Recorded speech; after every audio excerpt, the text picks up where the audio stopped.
Welcome back. Today, we're looking at, well, a strategic document, but probably not the kind you're thinking of. No military plans or business models here. Our source material comes from Rhapsody of Realities by Pastor Chris. A source that's focused on this really powerful idea the author calls the word at work in you. And the central idea, right from the start, is that this isn't just some book of philosophy. It's described as something, well, something living, something active and incredibly powerful. Yeah. The source basically argues that it has this inherent power to produce real results. Yeah. Healing, transformation, you name it.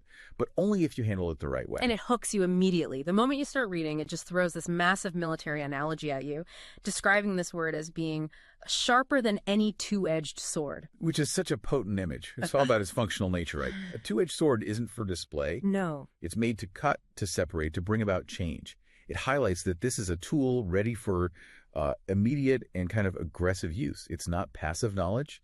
It's an active force. So that active nature is tied into something universal. And it's wild to think that the same force that's, holding planets in orbit is also supposed to help me with my day-to-day problems. And that's the critical link we have to make. The source grounds this power in the very fabric of existence. In creation itself. Exactly. That all things were made by this creative word. And then it says that same power upholds everything. So if it's powerful enough to do all that, the big question becomes, how do you flip the switch personally? Okay, so what is the delivery mechanism? Because I think a lot of people stop right there. They know the text, but they just don't see the results. Well, it works when it's received and acted upon in faith. The power is there, but it needs reception. It's like plugging an appliance into a live socket. Oh, okay. And this is where the source draws a huge distinction between what it calls the hearers and the doers. But wait, just being a hearer sounds fine, doesn't it? I mean, what's the actual danger the source warns about if we just stop at listening? That's the pivot point. The source uses this analogy of a perfect law, saying that just hearing is like looking at yourself in a mirror. You see the problem. You see the problem, exactly. But if you immediately walk away and forget what you saw, nothing changes. The text is so clear on this. The blessing, the actual transformation, is only for the doer. You have to actively trust it and put it into practice. So action is the key. But how do you make sure that action is sustained and not just some temporary burst of effort?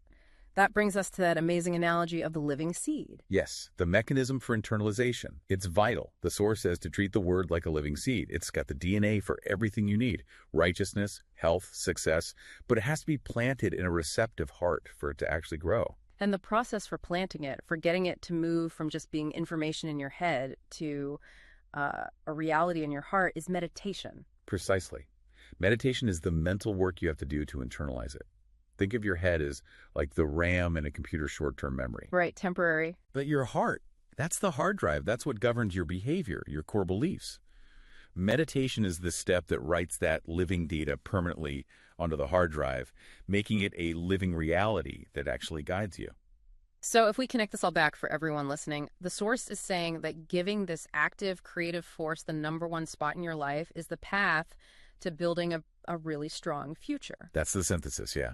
The power is universal, but activating it is personal.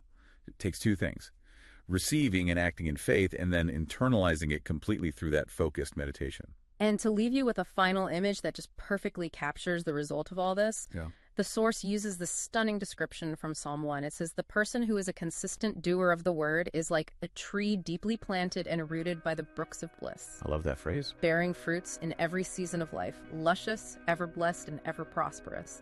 And that idea that your success isn't just seasonal, but it's sustained, it's deeply rooted. That's really the ultimate takeaway to explore. We trust you were blessed by this episode. To gain unlimited access to Rhapsody of Realities by Pastor Chris, please download the Rhapsody app using the link myapp.rhapsodyofrealities.org. God bless you.